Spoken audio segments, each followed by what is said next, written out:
এরপরে প্রশ্ন হলো, বিবাহের সময় স্ত্রী যদি স্বামীকে দ্বিতীয় বিবাহ না করার শর্ত দেয় তাহলে স্বামী কি সেটা মানতে বাধ্য?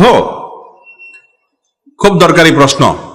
বিবাহের সময় যদি কোনো মেয়ে মানুষ, পাত্রীপক্ষ বা পাত্রী নিজে যদি পাত্রকে শর্ত দেয় যে তোমার সঙ্গে বিবাহ বন্ধনে আবদ্ধ হচ্ছি, তবে শর্ত হলো তুমি আমাকে বিবাহ করার পর আর কোনো সতীন আনতে পারবা না, আমার দ্বিতীয় বিয়ে করতে পারবা না, শর্ত দিলাম।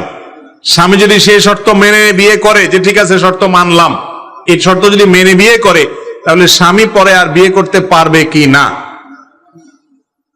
তো এটার উত্তরে উলামায়ে কেরামের অনেকেই বলেছেন যে স্বামী আর দ্বিতীয় বিয়ে করতে পারবেন না। যদি করেন বিয়ে হয়ে যাবে, কিন্তু স্ত্রী তার সংসার করা না করার ব্যাপারে ইখতিয়ার থাকবে, বিবাহ ভাঙার উদ্যোগ নেওয়ার ক্ষমতা এবং অধিকার স্ত্রীর থাকবে।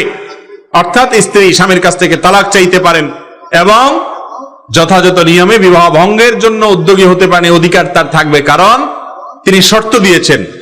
আর আল মুসলিমুনা আলা শুরুতিহিম, মুসলমান যে শর্ত করবে ওই শর্ত তাকে রক্ষা করা আবশ্যক।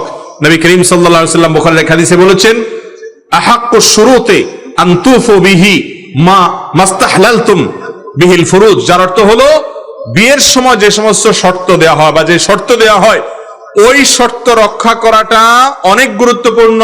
অন্য শর্তের মধ্যে এই শর্ত রক্ষা করাটা আরো বেশি গুরুত্বপূর্ণ। এই জন্য বিয়ের সময় কোন স্ত্রী যদি শর্ত দেয় যে আমাকে বিয়ে করছো ভালো কথা, কিন্তু আমি তোমার গ্রামের বাড়িতে কিন্তু থাকবো না, এটা যদি তুমি মেনে নিতে পারো তাহলে বিয়ে করো। এটা মেনে যদি বিয়ে করেন তাহলে ঠিকই বউরে কোথায় রাখতে হবে? শহরে রাখতে হবে। অর্থাৎ